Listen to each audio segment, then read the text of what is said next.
注意看，荷兰68战67胜世界级搏击拳王肖张来华踢馆挑战。老外本以为自己实力强大，能够用半年时间称霸中国拳坛，结果中国小伙火力全开，玩命出拳打的老外节节败退，哭爹喊娘。然而最终结果却让中国观众们大失所望，叫骂连天。原来中国裁判也会被老外买通，发生了人人震惊的黑暗名场面。首先出场的就是荷兰搏击天王克劳斯的同门师兄弟诺丁。诺丁继承了搏击天王克劳斯的恐怖打法，尤其是他摧枯拉朽般的重拳击败 KO 了无数世界冠军，名扬海外。尤其是诺丁年仅21岁，就已经在世界拳坛拿下68战67胜的职业战绩。再加上诺丁家财万贯，是一位名副其实的富二代，所以中国裁判才会在今天的擂台上频繁针对中国选手，让台下的中国观众们叫骂连天。而接下来走入比赛现场的就是死神方面接班人之称的福建散打名将许振光。许振光8岁接触中国传统武术，15岁进军泰国拳坛，只用短短5年时间，许振光就在泰国擂台上走向媲美大杀四方，拥有着极其恐怖的绰号“铁血阵乾坤”。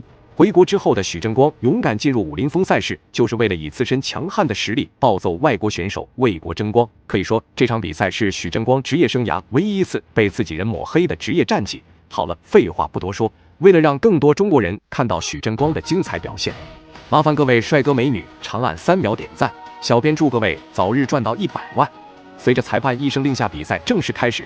面对如此强悍的对手，许振光临危不惧，趁着老外还没进入比赛节奏，疯狂出拳打的诺丁节节败退。这一套连招如此丝滑，已经让诺丁感觉到了前所未有的压力。由此来看，今天的中国选手实在不好招惹，浑身带刺，万一哪里没有做好，将中国选手再次激怒，那保不齐自己会遭受到职业生涯最凶猛的毒打。那话说，这个诺丁来自于格斗家族啊，他爸爸是打篮球的，是练格斗2年就拿到世界重量级冠军了。然后他哥哥是罗宾4岁跟打拳就拿冠军，拿到现在已经拿了两个级别的 Glory 的金腰带，目前要挑战第3个级别，太强了。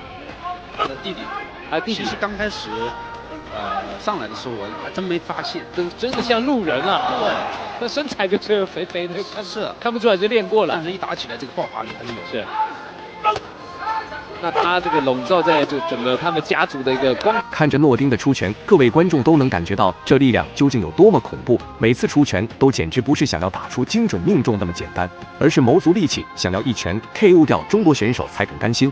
好在许振光最擅长近距离的缠斗与防守反击，诺丁越是发起凶猛进攻，许振光更要临危不惧，用相同招式还以颜色，说什么都不能让老外把中国人看扁了。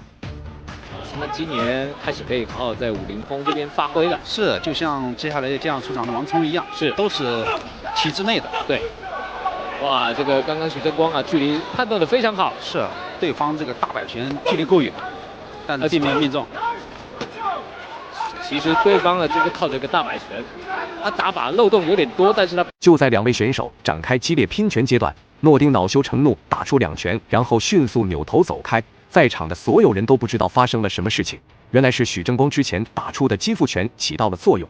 只见诺丁眼神痛苦，差点瘫倒在地上。一旁的裁判迅速上前进行口头读秒。从这里开始，诺丁就已经开始暗示裁判要对自己进行偏袒保护，否则就要扣除裁判当晚的比赛奖金。小心！是许振光，对方的拳很重，对方拳很重，是，但许振光不怕，对方的扔拳很重的，对，一定要注意。哎，好，许振光其实可以有腿法上的优势，对，其实许振光也是硬派的，是拳法后面可以接腿，对，并不是要跟对方拼拳，因为对方确实拳法太重了，没办法，许振光大力高手嘛，之前他的成名战对上蓝山坤也是几拳都把对方打倒了。所以你叫他退，他不能退啊！这个转身后摆腿。对，那话说许振光啊，身体条件高，他能够单手扣篮，跳得很高，就弹跳力比较好。是。然后他最近刚新婚嘛，从泉州跑到这个顺远去训练了，训练了10几天，所以这一次代表顺远国籍出来比赛。比赛来到第2回合，虽然诺丁这家伙的出拳力量惊人，特别渴望 KO 掉中国选手拿下胜利。但是许振光好歹是在泰国拳坛闯荡10年的实力王者，再加上后期将泰拳武术与散打相结合，创造出许振光自己独特的战术打法。如果诺丁一直都是被动的打防守反击，那想要 KO 中国选手拿下胜利，简直难如登天。逃不过许振光的法眼。哎呦，哎，下那一下潜，这是习惯动作，习惯动作，散打的下潜摔。是。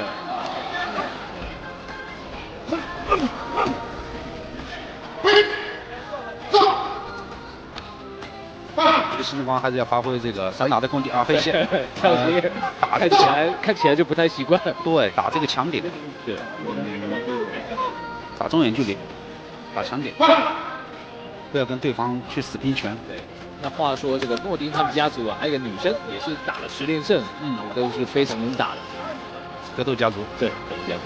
终于在频繁遭受毒打的时候，诺丁想清楚，如果自己再不开始进行凶猛反击，迟早会被打出重伤。与其被动挨打，不如主动出手，给中国选手点颜色看看。当然，许峥光也在进一步的加强攻势，追击诺丁，扩大比赛点数。这场比赛，两位选手早已为对手想好了结局，今天必须要有一人倒在擂台上，这也才不辜负自己的强大实力。而在场的观众们也明白，诺丁的状态不佳，已经不是许峥光的对手。是非常简单的一个攻击方式。徐峥光其实可以多踢踢腿，我觉得。哦，因为对方的腿法，你看，对方没什么腿法，对，直观的看腿是比较细的，而且也没什么膝法，是，所以许峥光要打内围也没关系了。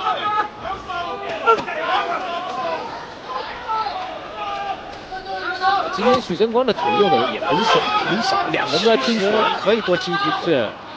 为什么要跟对方在拳法上死磕？可能也是两个人的特点嘛。是，漂亮，勾得漂亮。随着时间推移，两位选手都已经出现着急、愤怒的情绪。许峥光与诺丁都是名副其实的拳坛硬骨头，就算体力下降严重，也要拼尽全力的进攻对手。这也让台下的观众们看得直呼精彩，连连鼓掌。这时候的观众们情绪达到了当晚最高，拳迷粉丝们已经很久没有看到如此精彩的比赛。哦，好的，后扫腿，对呀，这是我的特点，这是我的长处。再用，好，接着用，有机会哦，有机会，对方腿是比较细的，是比较不耐打的。这个许峥光找到他的罩门了，是，我觉得要有一定的这个嗅觉。是。比赛来到第3回合，诺丁由于在前2回合头部受伤严重，已经很难做出精准命中，甚至连进攻动作都慢了下来。所以说，这回合对于许峥光来说至关重要，不管打不打得赢，都要玩命进攻对手，那样才有一线机会 KO 诺丁拿下当晚比赛胜利。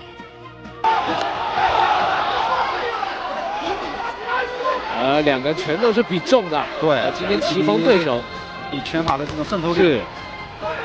但是呢，他的内围跟膝法没有学得很到位，这个想用他自己的打法在打了。散打拳手。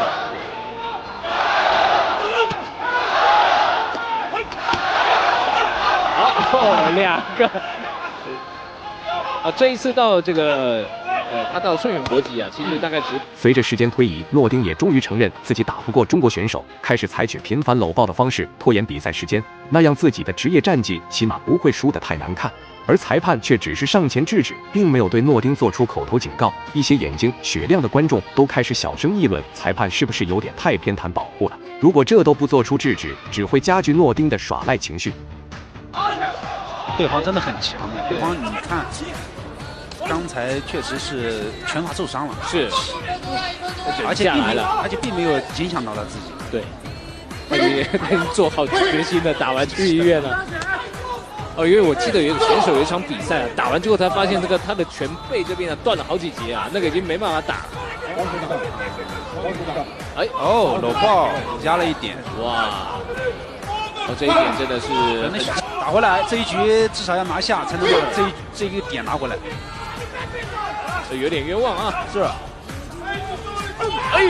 哇，这个转身转得太有威力了，太想发力了，对。差点把自己转晕了，是，飞膝，